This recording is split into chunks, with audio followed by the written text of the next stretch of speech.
guys, welcome back to Ed's Garage 2. So, I'm here in my tool room about to embark on a pretty big project.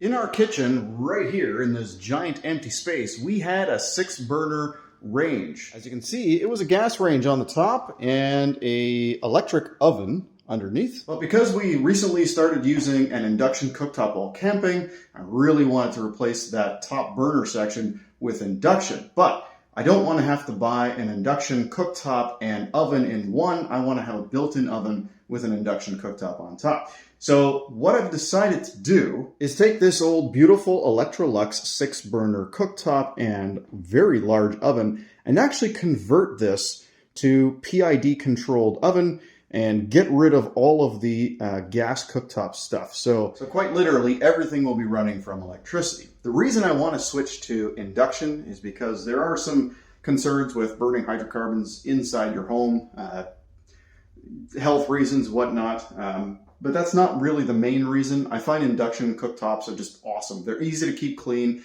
They heat up your pan and your stuff in your pan just as quick as gas. In some cases, even quicker. They cook very, very evenly. You don't have to worry about, heat going up around the sides of the pots and pans. It stays contained underneath the pot and pan. And when you're done using it, it actually cools off very, very quickly. And speaking of easier to clean, if you've ever used a ceramic cooktop or an induction cooktop, you'll know exactly what I'm talking about. The entire top is basically glass, so it's super, super easy to clean, whereas this is just not. Now, the other reason why we're going down this venture is because while this gas range still does work properly, the oven part of it does not. The oven, unfortunately, does not hold proper temperature, and it fluctuates between about 300 and 350 degrees, and then immediately gets all sorts of error messages up here. So the control board in this old Electrolux is done, and to replace it's going to cost about $400 or $500 for myself to do it, and it's just not worth it to me because I really don't like this whole setup enough to do that anyway. So essentially the plan is to take the entire top of this off, just have the oven portion, and convert the oven to a PID controlled oven, which basically would make it a lot more consistent and a lot more accurate. To give you an idea, the thermostat in this oven, when it was working properly, would fluctuate about 50 degrees above the temperature you set it to and 50 degrees below the temperature you set it to. So as it was warming up, it would get to a point where it decided, yep, that was the temperature.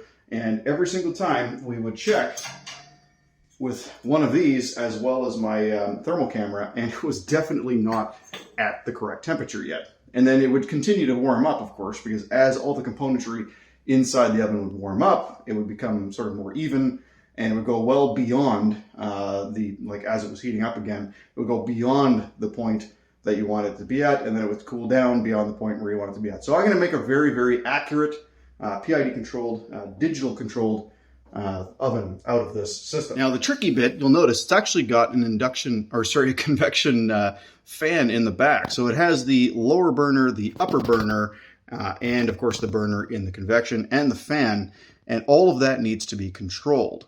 The induction cooktop will be provided by a company called AMZ Chef. I will link, once I have that actual induction cooktop, I'll link that in the description below. So if you want to get an induction cooktop, this thing's awesome. I've got it on order, it's coming. I just haven't got it yet, but it should fit nicely on top of this thing. Now, before I go too much farther here, I just want a quick disclaimer. Do not try this at home. I do actually have the experience necessary to do this sort of thing, and I will be inputting multiple fail-safes because, tinkering with ovens can be very, very dangerous, especially when you're going to be doing this for an oven inside your kitchen.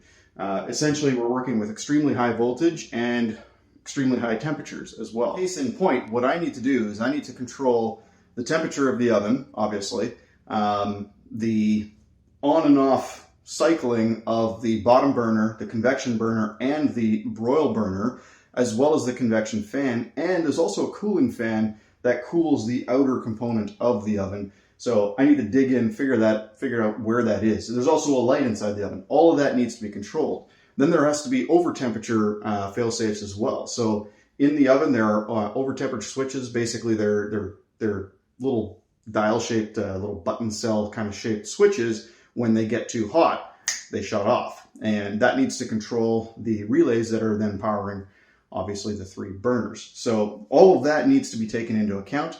The PID controller will literally just turn on and off the burners. That's it. That's all it does. And it uses 2 sensors. Well, the one I'm getting I think has 2 sensors anyway.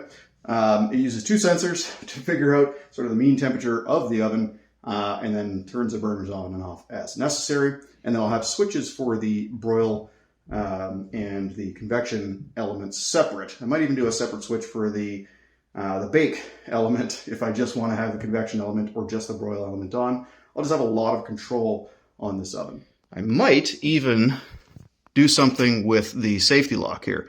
So when you're cleaning your oven, basically you have the option to turn this to clean, and then you put this on clean as well, and eventually it will lock the oven door so it can't be opened while it's in its cleaning cycle. I'll probably not use that at all. I don't think I'm going to have any means to run the cleaning cycle when I'm all through with this. That's okay. We keep the oven pretty clean anyway, just with manual, elbow grease. Thank you, beautiful wife of mine. She takes care of everything like that. But anyway, so essentially what the plan is to separate this top section from the bottom section. Only the sides extend all the way up. The front and the back all come apart, and this whole section can come off pretty easily. I'm not going to need any of these dials, obviously. I won't even need these 2 dials because I'm replacing that with the PID controller. My plan is to use the backsplash portion up front, and that's where I'll mount the controller. And then that should be basically the same height on top as the induction cooktop once I get that. So first order of business is to start ripping into this oven. I need to take out a whole slew of screws to get to all of the circuitry.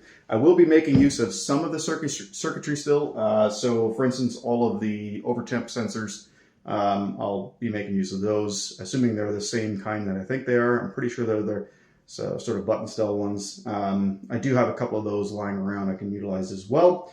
I'm going to have a safety shutoff switch somewhere on the oven as well. It'll be something that you can access really, really quickly to just whack it to stop everything. And then of course the built-in controller will have its overtemp sensors as well. So I'll probably have at least 3 redundant systems that shut it off if things get out of hand. And built into the oven, there's already 2 redundancies. There's the regular temperature sensor, which goes to controller, and then there's also those overtemp sensors in there somewhere. So I'm going to add a 3rd layer of protection, and then of course, keep in mind again, 240 volts is a lot of electricity. So I'm going to be doing this properly, and I'll show you steps along the way. I'm not going to have a whole lot of montages of me pulling things apart. Those get a little bit boring, so I'll probably just videotape, record, whatever, at each sort of step. Now guys, if you think this video is interesting, please don't forget to hit like and subscribe to the channel. I'm going to be doing videos like this fairly regularly. This one's a little bit more involved, a little more complicated, but yeah, excited to take it on, so let's get cracking. All right, this is an overtemp sensor. Let me show you how this works.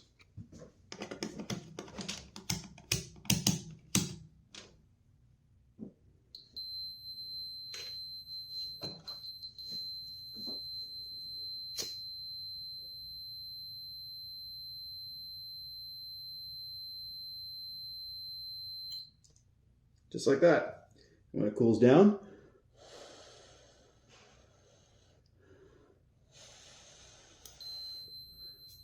pretty cool, eh? Boom.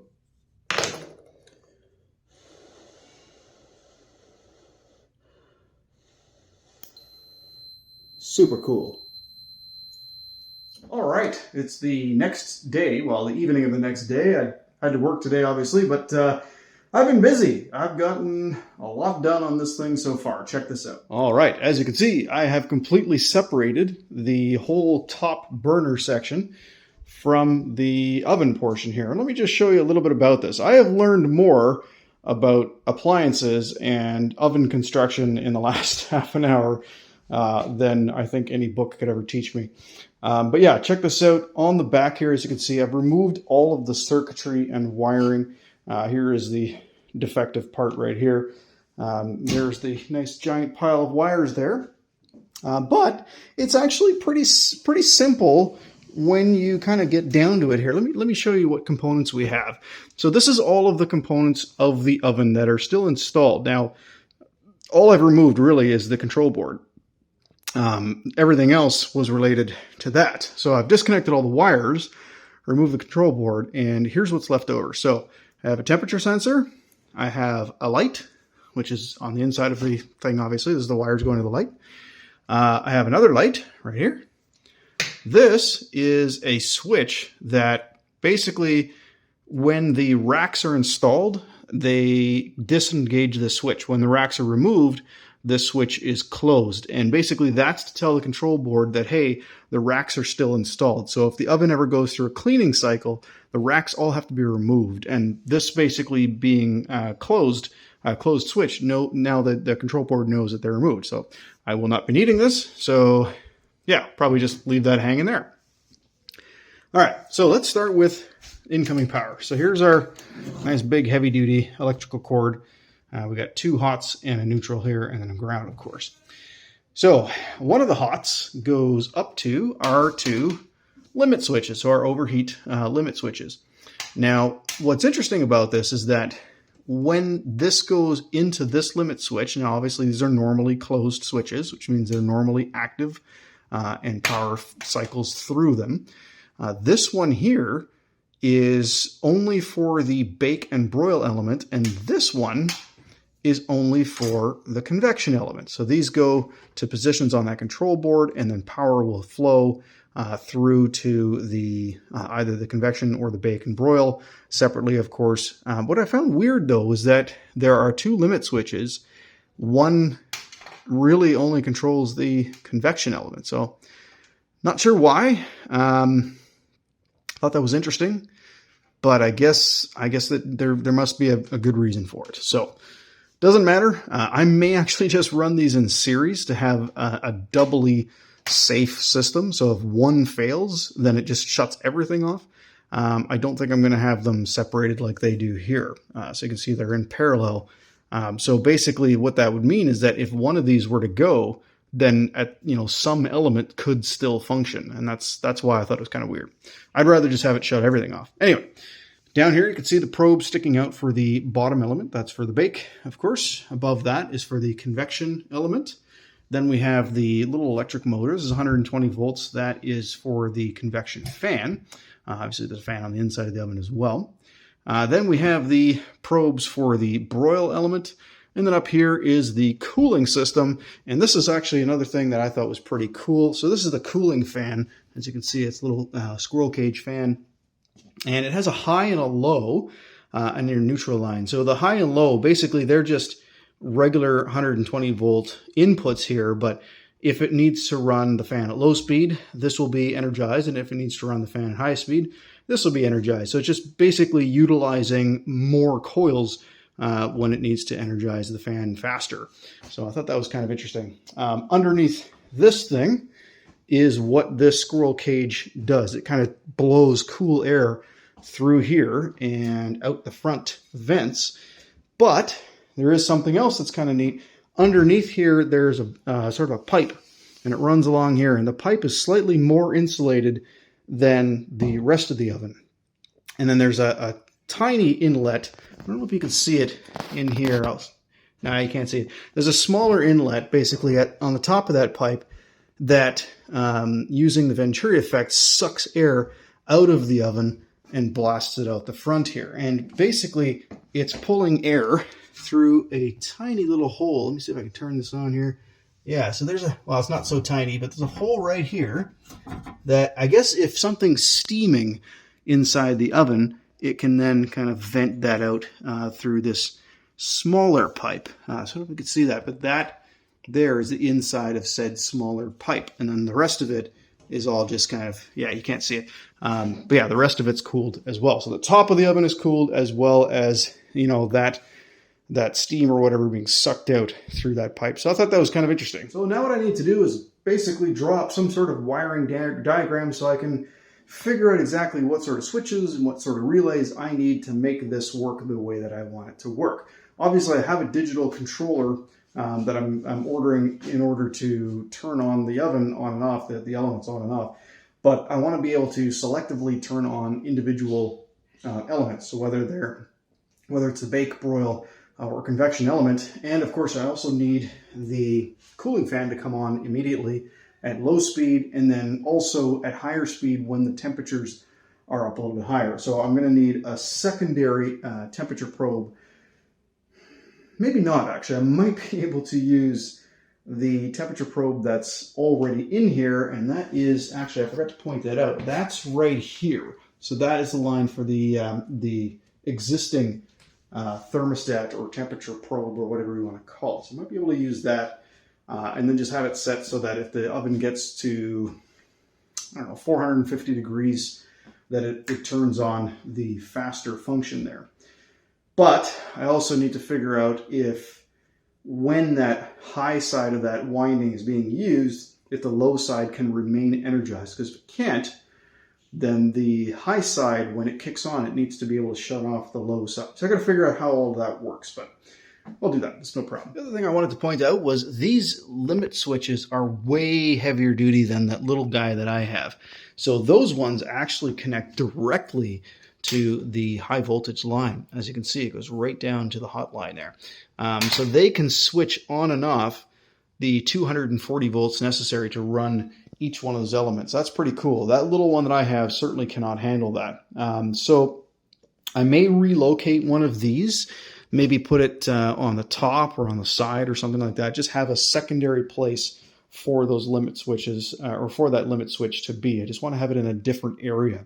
And then that way I've got the three redundancies that I was talking about. One being the regular thermostat, and then two of the limit switches. If I want to use that small limit switch, I'm going to have to basically have that controller relay on and off. I can't run 240 volts through that.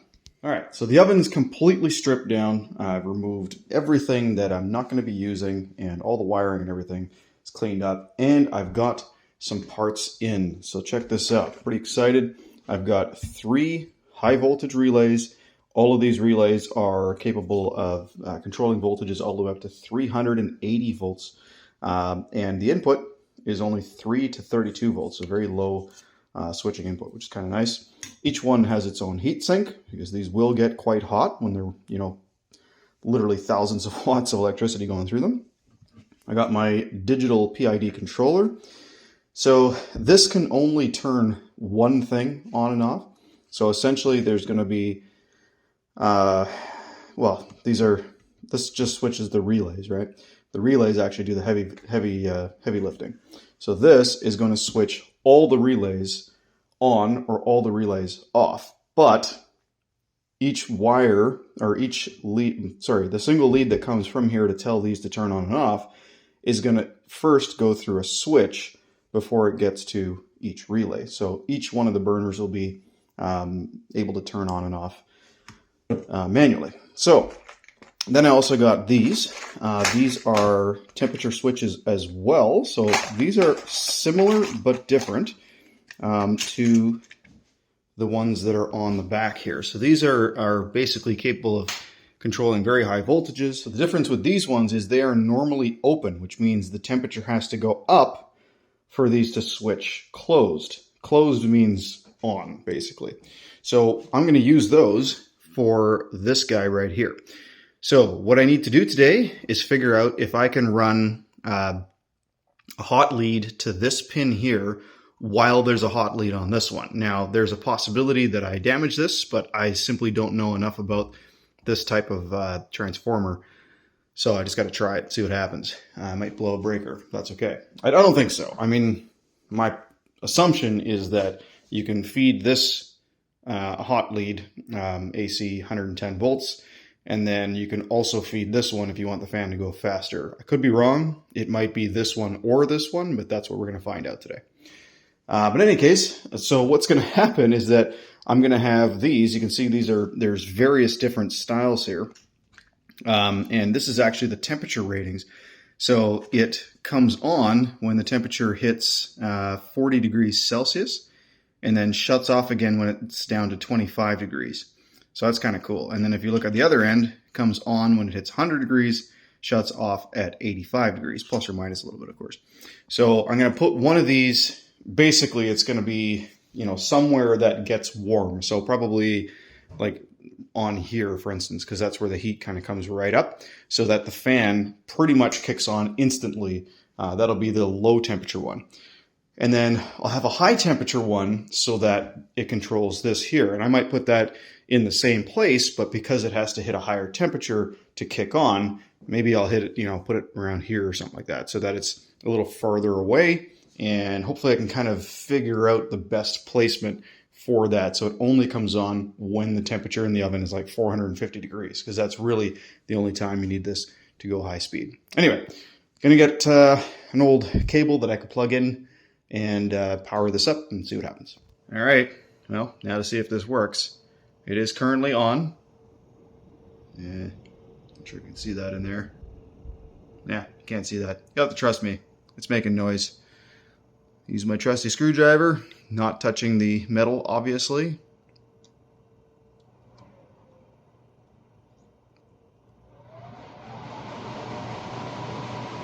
I guess that works. Interestingly, however, it goes faster when it's just on this one, not on that one. So, yeah, there's that. So I think this would basically slow it down now.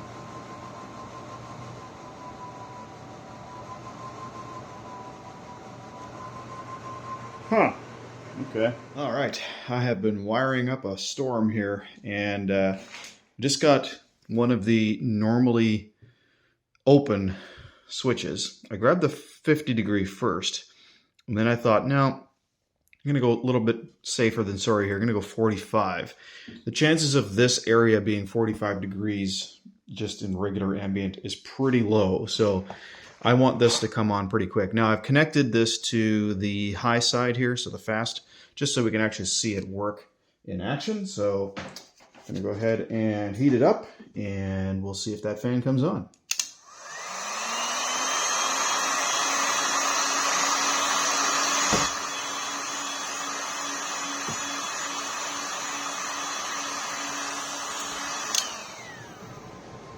There it is. It's on.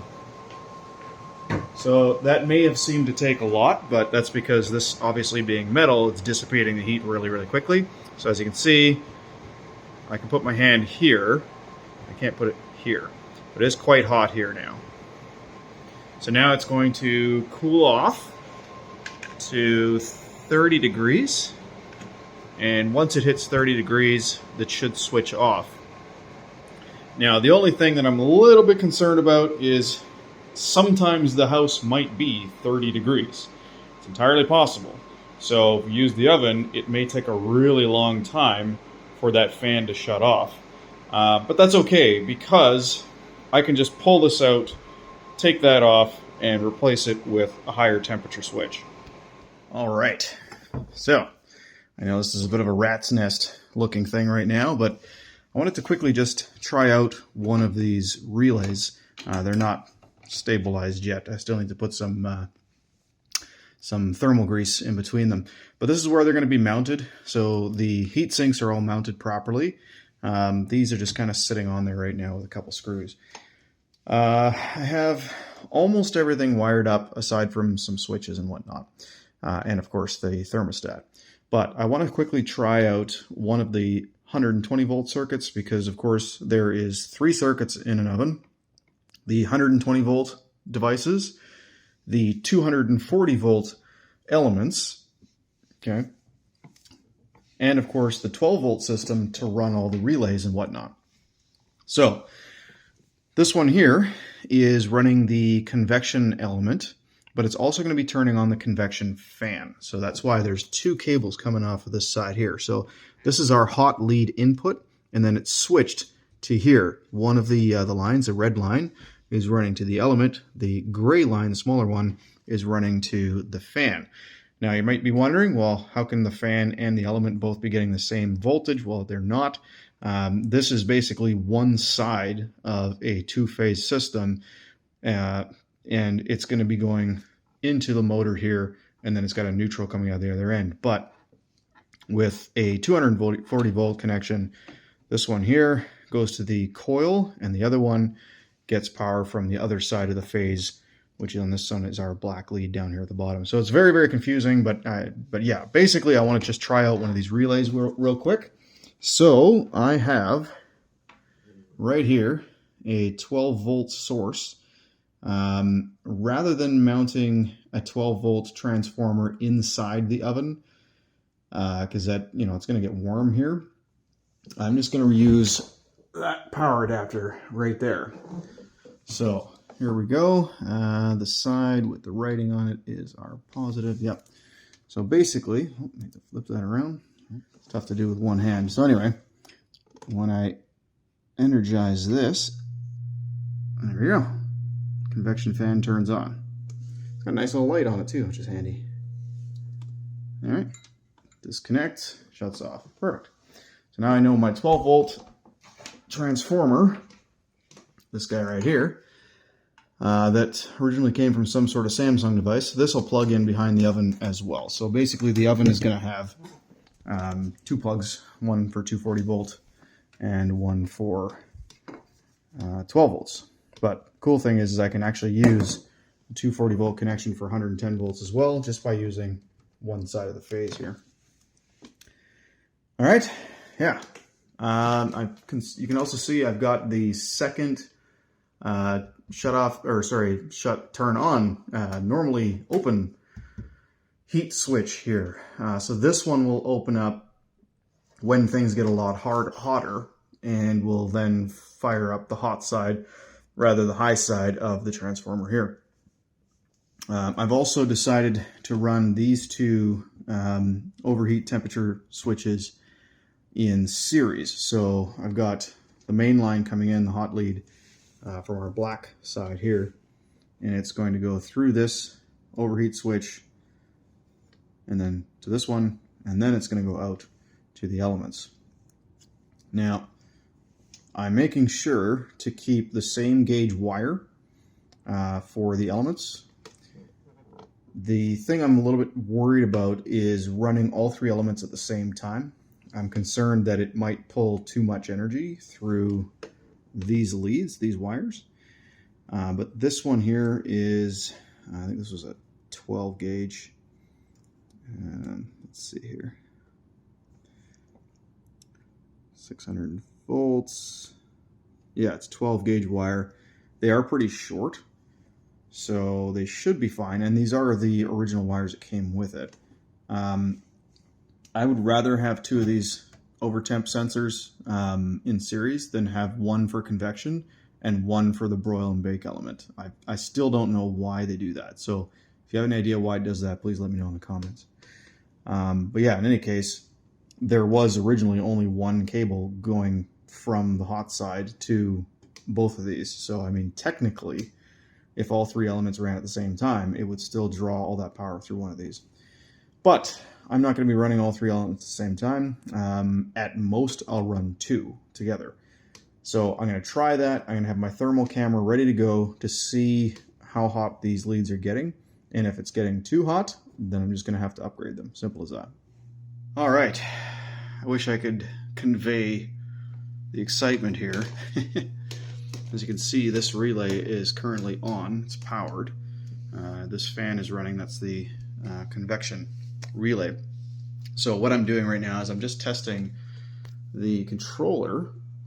As you can see here, it's showing 20 degrees is the temperature inside the oven, and 80 degrees is the temperature I have it set to. Now obviously the oven is not running. I don't have any 240 volt power going in yet. As you can see, I've just got 120 volts going to the red terminal here, one of the hot terminals, and then I have the neutral line kind of just bridging in to all of the neutral lines here. So obviously the neutral line would normally go to that screw right there. So that screw does have neutral connected to it right now. It's just, I just tapped in here because it was easy. Anyway, so I'm just kind of testing out the relays, the wiring and everything. So far so good. I'm going to go ahead and, oh, maybe I should test out this now. I think I can do that actually. Let's see here. So this is getting, yeah, it's getting a hot line, and it is connected to neutral. So I think I can make this go off. And then what I'll do is get the convection fan to turn off. So this is now connected. It should be completely separate from the controller. See if I can get it to come on.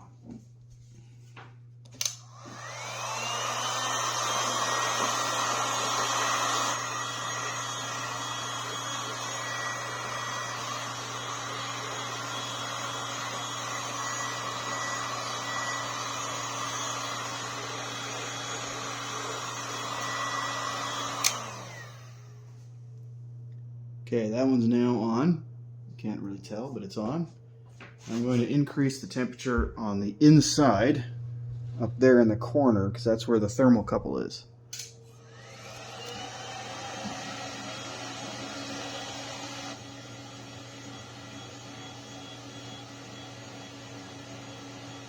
Now, it doesn't actually flicker like that in real life. That's just a little weird trick of the camera.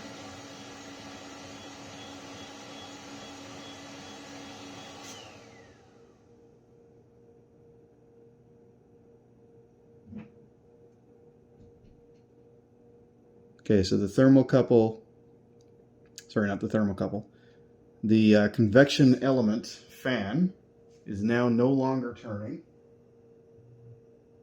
It is a little bit, so it's a pulsed on and off now.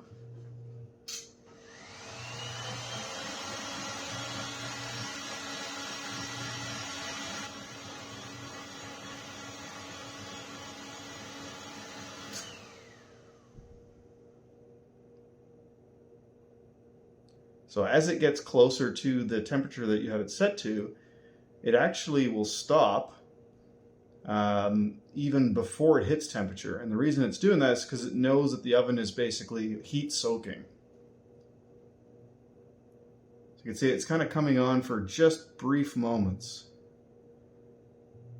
So every time that green light comes on, that means that it's powering the elements or the fan or both. Okay, I have got it hooked up to 240 volts.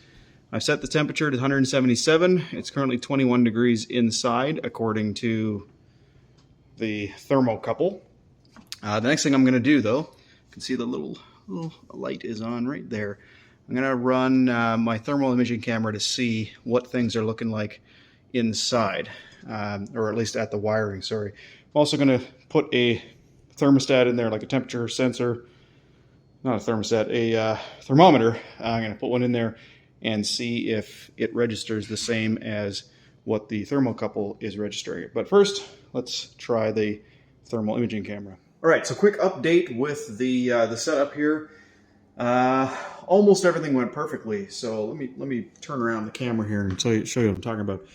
So the controller, I managed to get it set up in Fahrenheit, and even though we are in Canada, it's just easier to bake with Fahrenheit. So that is set up in Fahrenheit. Figured out how to adjust the temperature that the thermocouple is picking up, because it was off by about 10%. So changed that, and now it's reading very, very accurately within about 10 degrees of my oven thermostat, or thermometer, sorry.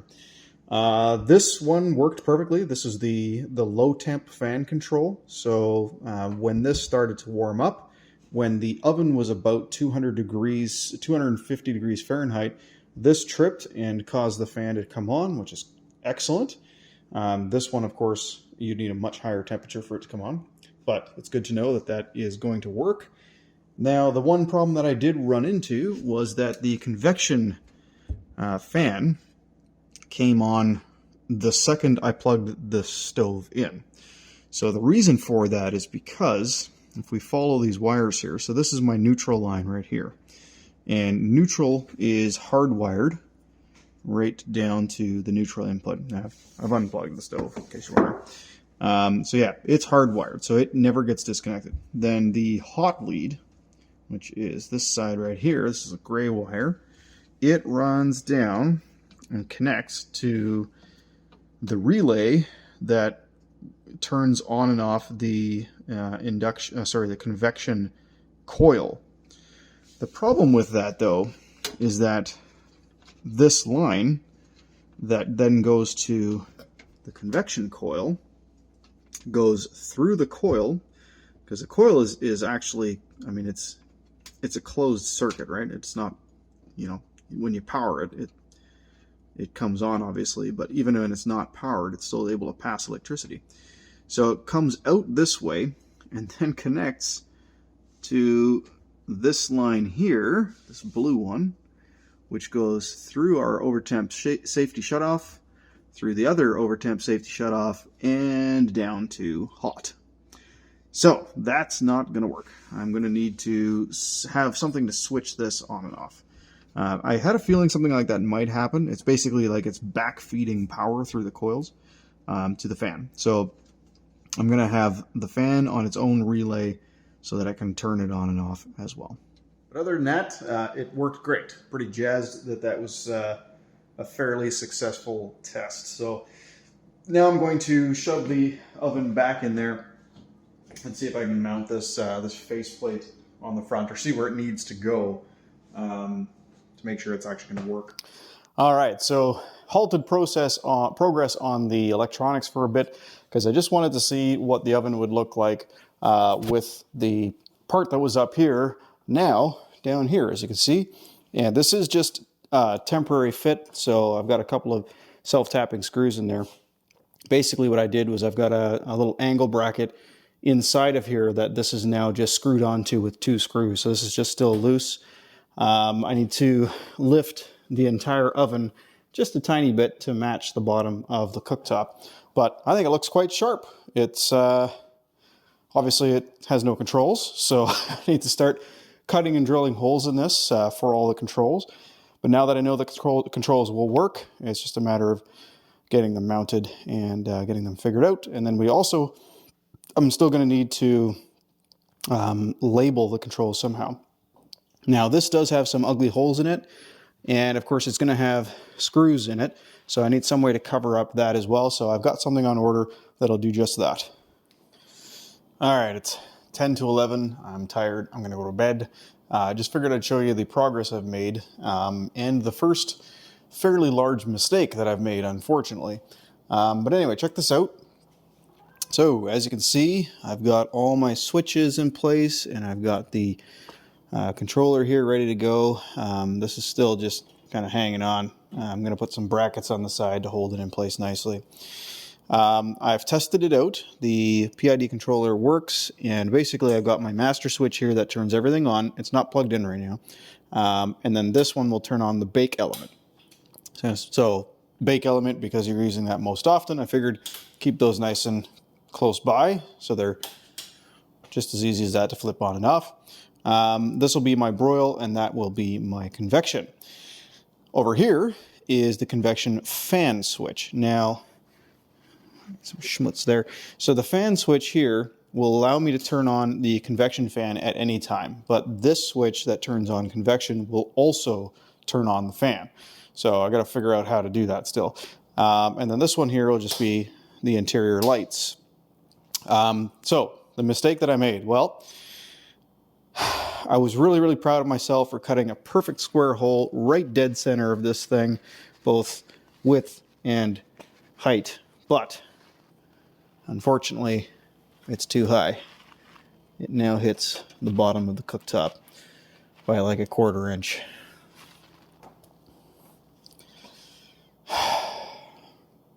Suffice to say, there was much profanity after realizing that stupid mistake.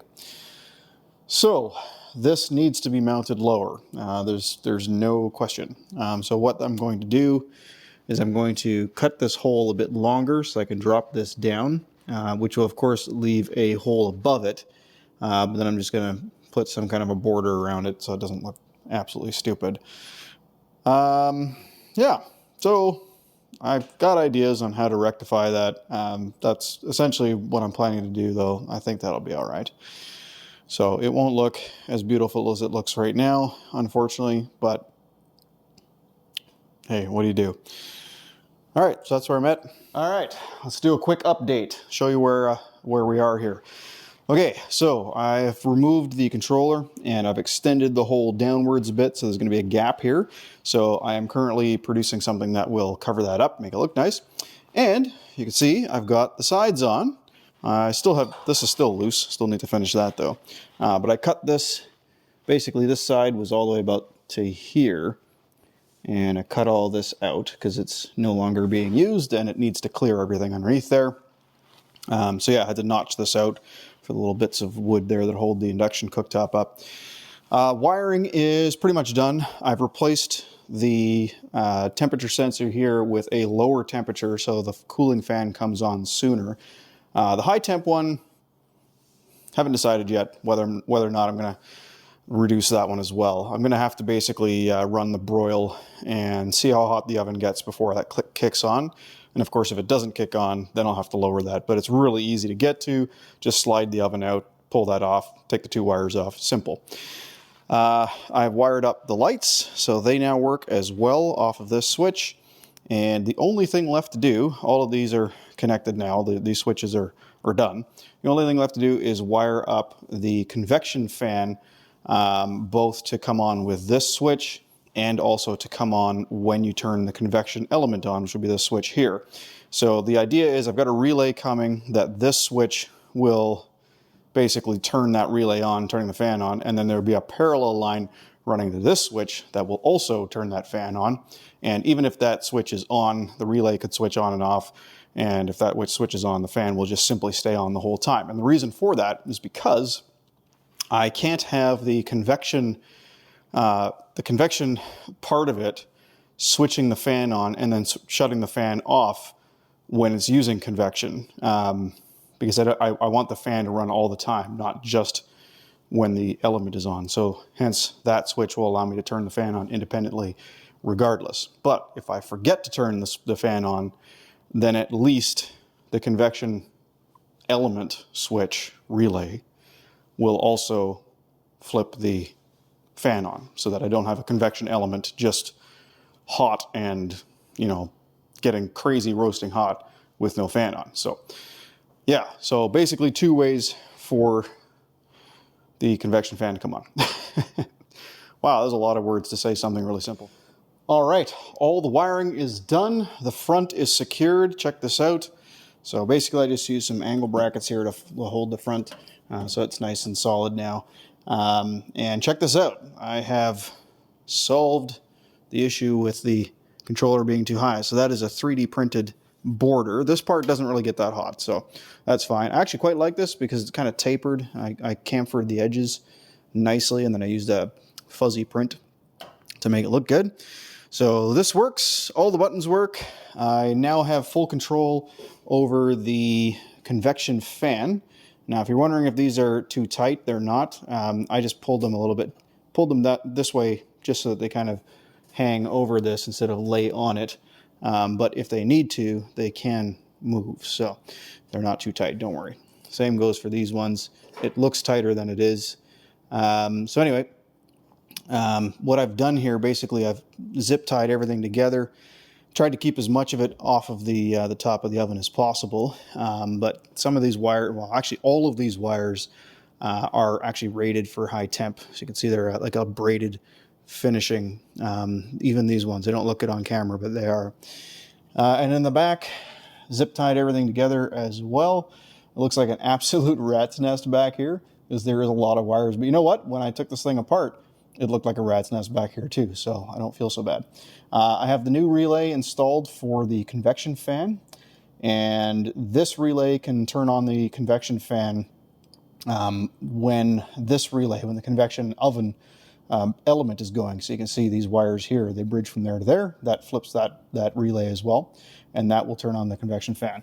However, I've also got that switch that can control it as well. So all of that is now fully functional. So now it's just a matter of taking that plug off, running those wires onto those posts so that the cable actually controls both the oven and the induction cooktop.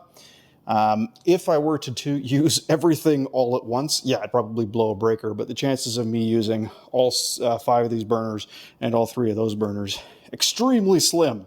As a matter of fact, slim to none. I will never be using everything all at once, so it should be fine. Oh, right. I also, I'm going to squish a cat in a second here, have put this nice, pretty black strip over here to cover the screw holes. So that looks good now. And did I mention this before? Yeah, I think I did, that I cut these to fit. Yeah, I already talked about that. Okay, so now all that's left is to put the back on, well, connect those wires up, put the back on, slide it into place, and then run it through a trowel run. All right, I am totally done. Check it out. It is in place and looking great. This looks like we bought a brand new oven. I am so excited about this. And now it's time to test everything out. Well, I already know that the induction cooktop works. I checked it out real quick. So this is now wired basically to the oven, and then that's plugged in. Okay, so let's test every function out independently. So we're going to turn on the lights, and boom, the lights come on. We're going to turn on the convection fan. So I don't know if you're going to be able to see the fan in the back there, but I'll check it here. Yep, it is definitely turning over there. So that is working. This cat really wants to get baked. Get out of here.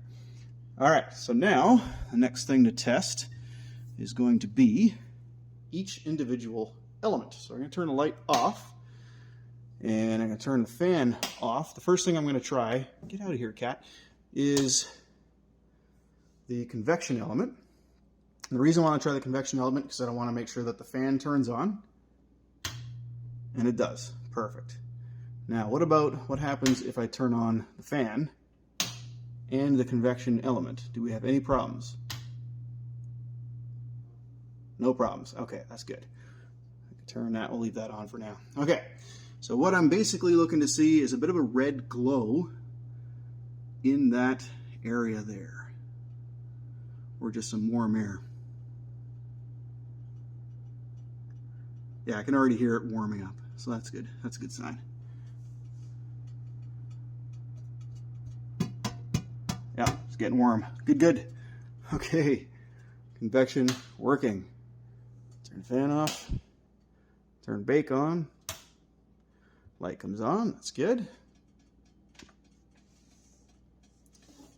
Let's see if we got some heat coming out here.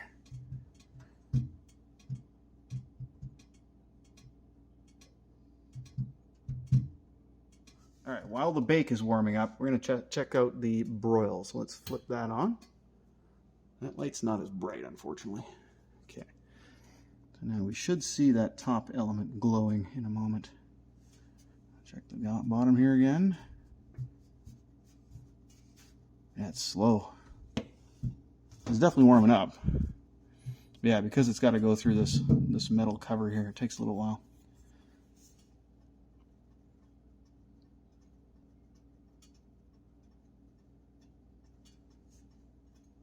Okay, yeah, the broil element is definitely working. As is the bake element. Yep, it's getting good and hot now. All right, everything is working. Woohoo! All right, well, I already know that the thermostat actually works because I've tested that out already.